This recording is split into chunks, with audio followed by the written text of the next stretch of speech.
Un solo misil, 10 interceptores fallaron y 7 comandantes de élite murieron en segundos. Shocked. Esto no es una noticia normal. Esto cambia la guerra moderna para siempre. Si quieres entender lo que realmente está pasando, suscríbete ahora, dale like y comenta, porque lo que viene te va a sorprender. Anoche, aproximadamente a las 11:47 p.m., hora local, Irán ejecutó un ataque directo con misiles balísticos Khaybar-Shik contra el complejo nuclear de Dimona, ubicado en el desierto del Negev, en Israel. Serious. No se trata de una instalación cualquiera. Hablamos de una infraestructura que el Estado israelí ha pasado más de 6 décadas negando oficialmente. Una instalación que no figura en documentos gubernamentales públicos. SIGS. Una instalación que, según estimaciones ampliamente aceptadas por analistas de inteligencia, es responsable de la producción de ojivas nucleares que sustentan el arsenal no declarado de Israel, estimado entre 80 y 400 armas. El impacto fue inmediato. 39 personas resultaron heridas. Un edificio dentro del complejo colapsó. En cuestión de minutos, los sistemas de seguridad israelíes aislaron completamente la zona. Se bloqueó el acceso a los medios, se restringió el movimiento y se emitió una orden de silencio que prohíbe a los periodistas reportar detalles sobre lo que realmente fue alcanzado. Es un patrón conocido. Control total de la narrativa en situaciones de máxima sensibilidad estratégica. Pero mientras Israel cerraba la información, Irán hizo exactamente lo contrario. La televisión estatal iraní confirmó el ataque casi de inmediato, sin ambigüedades, sin matices. Instalación nuclear por instalación nuclear, declararon. Según Teherán, este ataque forma parte de la 31ª oleada de la operación denominada Promesa Verdadera 4. Y con esta acción, ambos actores han roto una línea roja que durante décadas se consideró intocable. Atacar directamente infraestructura nuclear del adversario. Lo que está en juego aquí no es solo un intercambio militar, es un cambio estructural en la naturaleza del conflicto. En los próximos minutos, y esto es clave, se entenderá no solo qué ocurrió, sino por qué este ataque redefine el equilibrio estratégico en Medio Oriente, acercándolo peligrosamente a un escenario donde el uso de armas nucleares deja de ser una hipótesis lejana y empieza a convertirse en una posibilidad tangible. Ahora bien, analicemos los hechos confirmados públicamente por Israel. La versión oficial es extremadamente limitada. Un ataque con misiles impactó una ubicación no especificada en la región del Negev. 39 personas fueron hospitalizadas con heridas de diversa gravedad. Una estructura sufrió daños. Punto. Ninguna mención a Dimona. Ninguna referencia a instalaciones nucleares.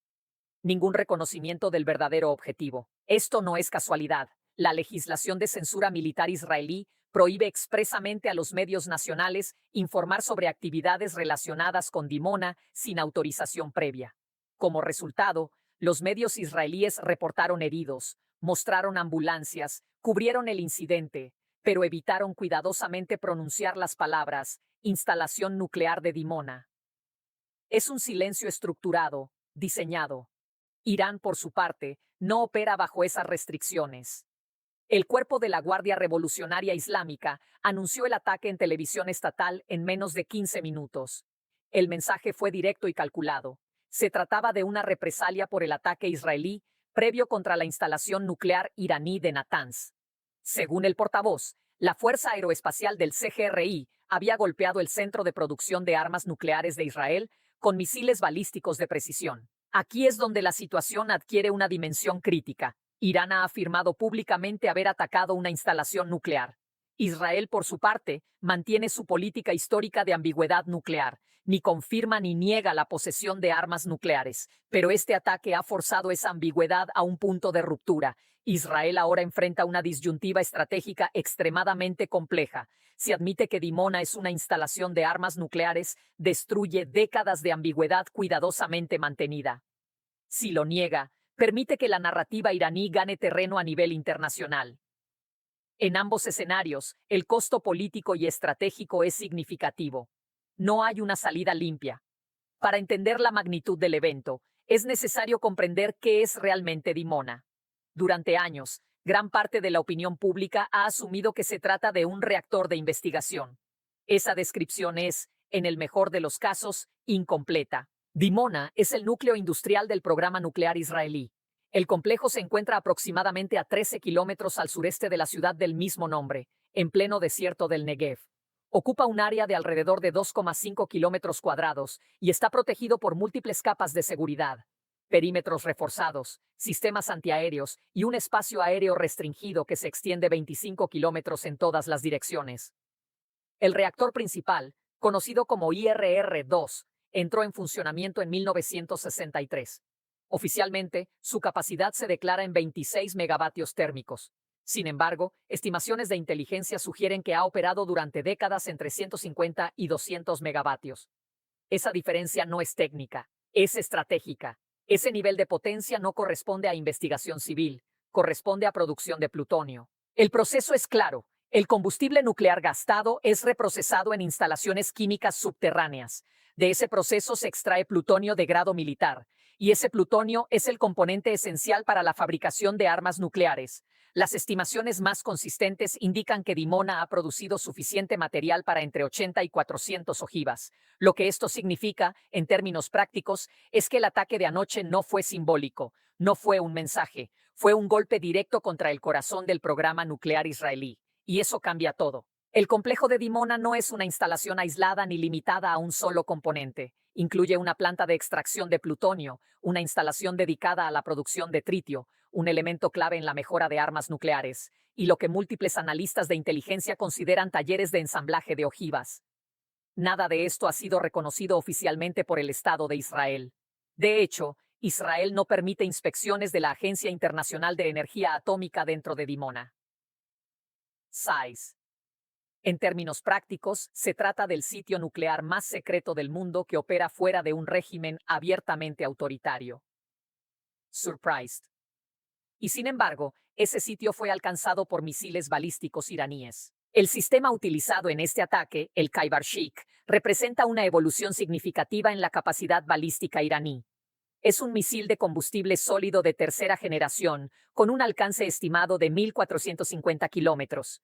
Pero lo que realmente lo diferencia no es solo el alcance, sino su capacidad de maniobra en la fase terminal. Utiliza un vehículo de reentrada maniobrable, lo que significa que puede ajustar su trayectoria en los últimos momentos antes del impacto. En términos operativos, esto reduce drásticamente la probabilidad de intercepción. El tiempo de preparación de lanzamiento es inferior a 10 minutos. La velocidad terminal estimada se sitúa entre Mach 7 y Mach 10.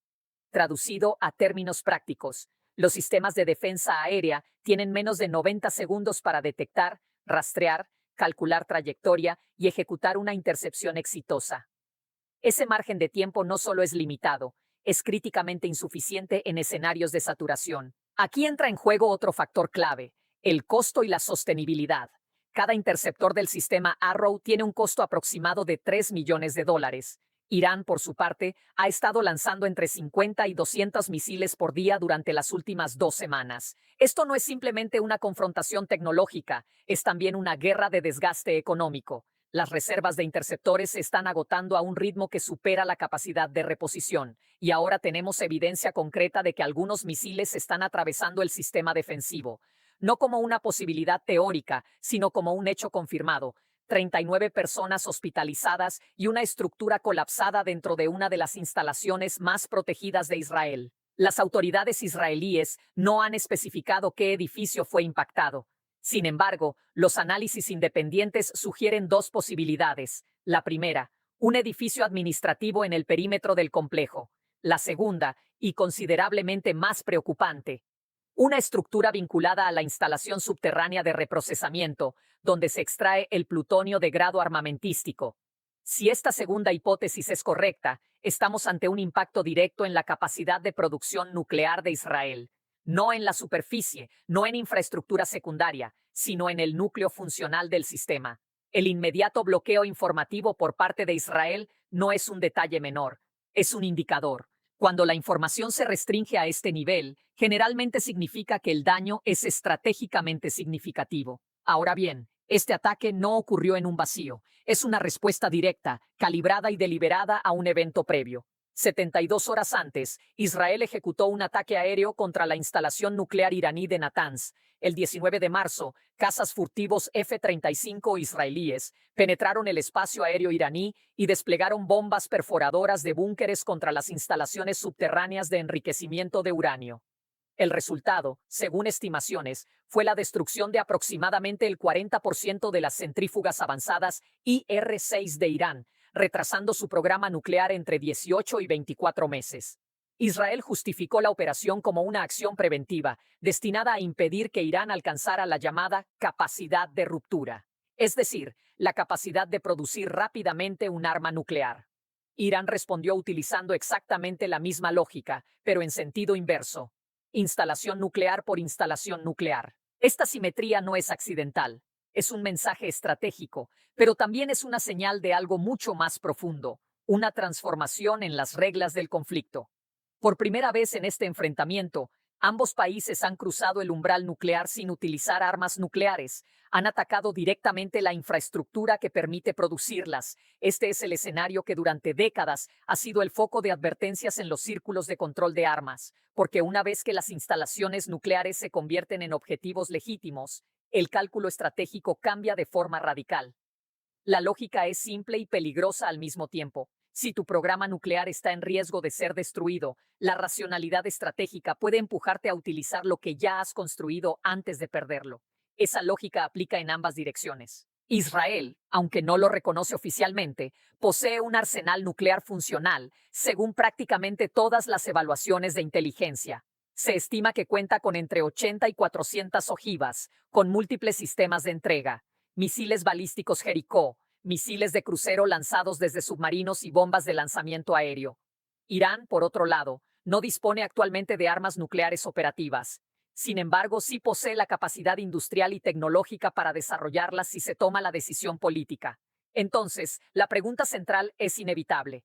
¿Qué ocurre cuando ambos actores perciben que su infraestructura nuclear está bajo amenaza existencial? El país que aún no tiene la bomba acelera su desarrollo. El país que ya la posee empieza a considerar seriamente su uso preventivo, y en ese punto, la dinámica deja de ser contenible. Los mercados energéticos reaccionaron de manera inmediata y contundente, reflejando no solo el impacto del ataque, sino el riesgo sistémico que introduce en la estabilidad global. El crudo Brent registró un aumento del 11% durante las operaciones nocturnas, alcanzando momentáneamente niveles cercanos a los $118 por barril antes de estabilizarse alrededor de los 114. Sykes. Este movimiento no es una simple fluctuación de mercado, es una señal clara de que los operadores están incorporando en sus modelos la posibilidad de una escalada mucho más profunda. Porque Dimona no es un objetivo cualquiera. Sirius es un precedente. Y cuando un precedente de este tipo se establece, la pregunta ya no es si habrá más ataques, sino qué objetivos siguen en la lista. Israel posee múltiples infraestructuras críticas altamente vulnerables. Plantas de desalinización que suministran aproximadamente el 80% del agua potable del país. Plataformas de gas natural en el Mediterráneo que sostienen gran parte de su matriz energética. Infraestructura eléctrica y logística, que en un escenario de ataques sostenidos podría degradarse rápidamente. Si el conflicto evoluciona de represalias simbólicas hacia una estrategia de destrucción económica, el impacto podría ser severo en cuestión de semanas. En este contexto, Israel enfrenta tres opciones estratégicas, ninguna de ellas exenta de consecuencias profundas. La primera opción es absorber el ataque y buscar una desescalada. En términos políticos y militares, esto enviaría una señal extremadamente delicada, que los ataques contra infraestructura nuclear israelí pueden ser tolerados sin una respuesta proporcional. Para un Estado cuya doctrina de seguridad se basa en la disuasión, esa señal es difícilmente aceptable. La segunda opción es continuar con la lógica de represalia simétrica, es decir, responder atacando otra instalación nuclear iraní. Este enfoque mantiene la coherencia estratégica, pero también garantiza una espiral de escalada sostenida, donde cada acción genera una reacción equivalente o mayor. La tercera opción es una escalada cualitativa, ir más allá de la infraestructura nuclear y atacar directamente al liderazgo iraní o a su infraestructura petrolera. Este escenario abre la puerta a consecuencias globales. Un ataque a la infraestructura energética iraní podría desencadenar represalias contra instalaciones petroleras en todo el Golfo, afectando directamente el suministro mundial y generando una crisis económica de gran escala. Al mismo tiempo, podría acelerar la decisión iraní de desarrollar y, eventualmente, utilizar un arma nuclear. Ninguna de estas opciones ofrece una salida clara. Y lo más crítico, la decisión no se está tomando en un entorno controlado. Se está tomando en centros de mando bajo presión extrema, con información incompleta y con márgenes de error mínimos. Estados Unidos, por su parte, está perdiendo capacidad de influencia. Durante las últimas semanas, funcionarios estadounidenses han intentado mediar para lograr una desescalada. Sin éxito, las posiciones de ambas partes son, en términos prácticos, irreconciliables. Irán exige el cese total de los ataques antes de cualquier negociación. Israel exige el desmantelamiento del programa nuclear iraní como condición previa a un alto el fuego. No existe un punto intermedio entre estas dos posiciones. Mientras tanto, el entorno regional se deteriora a un ritmo acelerado. Hezbollah ha intensificado sus ataques con cohetes. Los hutíes continúan golpeando rutas marítimas en el Mar Rojo. Milicias en Irak están lanzando drones contra bases estadounidenses. Lo que estamos viendo no es un conflicto bilateral aislado, sino la activación de una red regional de actores alineados. Al mismo tiempo, países clave del Golfo como Arabia Saudita, Emiratos Árabes Unidos y Jordania están adoptando una postura cada vez más cautelosa. Han comenzado a restringir discretamente el uso de su espacio aéreo por parte de Estados Unidos en un intento de evitar convertirse en objetivos directos de represalias iraníes. La señal es clara. Incluso los aliados tradicionales están recalibrando su posición. Irán ya había emitido un ultimátum de 48 horas a los estados del Golfo. Muchos de ellos, aunque lo niegan públicamente, han ajustado su comportamiento en consecuencia. Las operaciones ofensivas estadounidenses desde bases en la región han disminuido. La arquitectura de alianzas construida durante décadas está mostrando signos visibles de tensión. Y ahora, a este escenario se suma un nuevo elemento: la inclusión de instalaciones nucleares en la lista de objetivos militares. Si Dimona es un objetivo válido, entonces surgen nuevas preguntas. ¿Qué ocurre con el reactor de Sorek? ¿Qué ocurre con instalaciones como Sdot Micha? Irán tiene opciones. Del mismo modo, si Natanz es un objetivo legítimo, Israel también tiene su propia lista. Arak, Isfahán y otras infraestructuras críticas del programa nuclear iraní. Esto no es una escalada convencional, es una carrera de destrucción de capacidades nucleares. Y en esa carrera, la línea de meta no es una victoria tradicional. Es la eliminación total de la capacidad del adversario, o, en el peor de los casos, el punto en el que uno de los actores decide que utilizar un arma nuclear es preferible a perder la capacidad de producir más. Este es el punto crítico. 31 oleadas de ataques iraníes, misiles balísticos impactando una de las instalaciones más secretas del mundo, decenas de heridos, infraestructura colapsada dentro de un complejo que oficialmente no existe. El umbral nuclear ha sido cruzado, no mediante detonaciones, sino mediante ataques directos a la infraestructura que hace posible esas detonaciones. Ambos actores han demostrado que están dispuestos a atacar el núcleo del poder estratégico del otro, y eso redefine completamente la naturaleza del conflicto. Esto ya no es una guerra contenible, no hay una estrategia de salida clara, porque cualquier salida requiere que una de las partes acepte la degradación o destrucción de su disuasión nuclear. Y ningún actor racional, en este contexto, está dispuesto a hacerlo voluntariamente. La cuenta regresiva ya ha comenzado. La pregunta ya no es si habrá una escalada adicional. La pregunta es hasta dónde llegará antes de que se rompa algo que no pueda repararse. Si llegaste hasta aquí, es porque sabes que esto no es una guerra normal. Esto es algo mucho más grande. Sirius. Ahora dime en los comentarios, ¿crees que Israel puede realmente detener este tipo de misiles? ¿Estados Unidos tiene una respuesta? ¿O ya va tarde? Curious. ¿Esto es el inicio de una guerra mucho más peligrosa? Quiero leer tu opinión, y si quieres seguir entendiendo lo que otros medios no explican, suscríbete ahora mismo, dale like y comparte este video, porque lo que viene después puede cambiar todo.